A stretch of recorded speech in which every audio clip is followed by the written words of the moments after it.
Just one thing I want to say about Triple R is that it brought out the child in me. See, child in me, I don't mean by that as in children's film, because a children child is different in the context of what I'm talking about. See, a child, I think, will feel a thrill which is kind of not, not inhibited somewhere.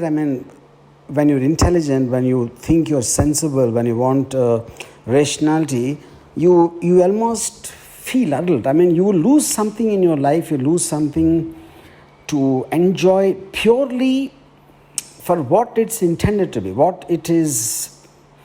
So, I'm actually, honestly, Rajamouli, I'm running out of my words. This is the first time probably this is doing to me, something like this happened. I can talk about anything and I can talk with so much of clarity and all that. First time actually I'm running out of words. So I find it far superior to even Bahubali and Bahubali 2, because see, Bahubali 2 for me still is like, in the range of the Helen of Troy in very early times and Gladiator and a version of that. Fine, fair enough, superb. But Triple R, I think, is something which is, there is no benchmark.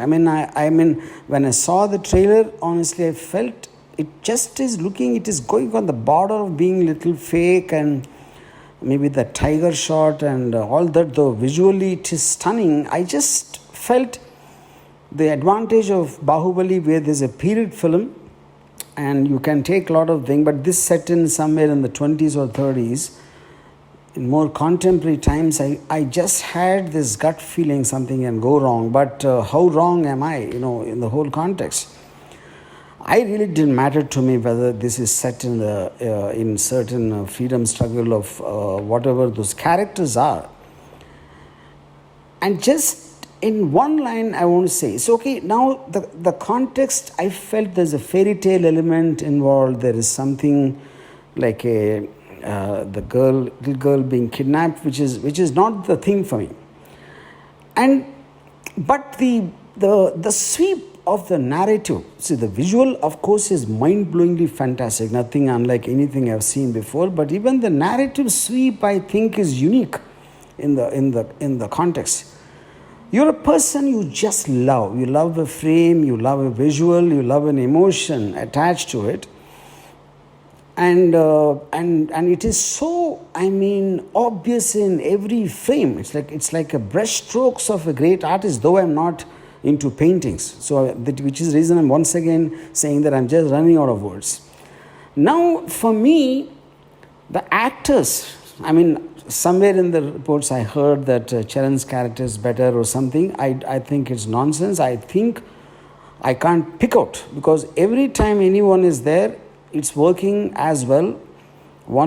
I wouldn't say one is better than the other. One is as good as the other in the context of whatever the film is talking about, the character's requirement or whatever you call.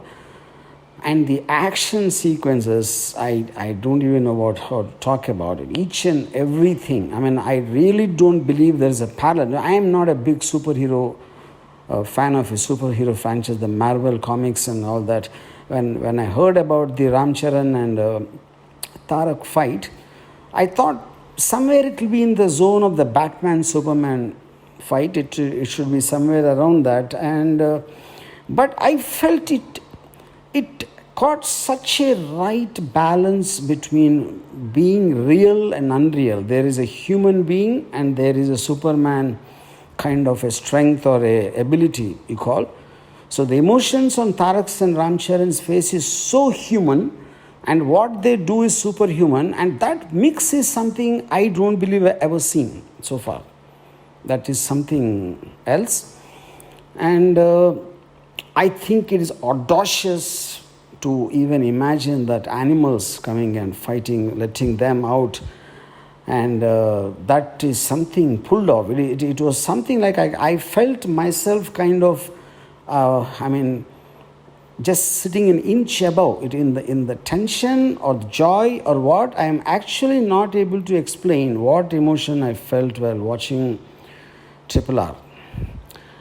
And and so I mean I can go on and on and on and on. I don't know where to stop, but it is an experience of a lifetime. I would call it, and I would find it far superior to any of the Marvel films because it is creating its own exoticness. It's creating its own ambience, creating its own atmosphere, which is something I actually felt like I don't remember in the last 30, 40 years me enjoying like a child. It just I became a child when I was watching. And like a very beginning of this voice note, I already said, child and children are different. They're two different points. And lastly, I just want to tell you this, Rajamouli, you are a wealth not of Telugu industry, not of Indian industry. You are a wealth of the audience, You're born for the audience, and me and many millions and millions of people. I think we are so glad that someone like you have come upon this earth to have a dream, to dare to dream, to have the passion and the patience to make it realize, and coming on the silver screen and subjecting us to this, again I'm out of my words. This is a treat of a lifetime. I just love you for this.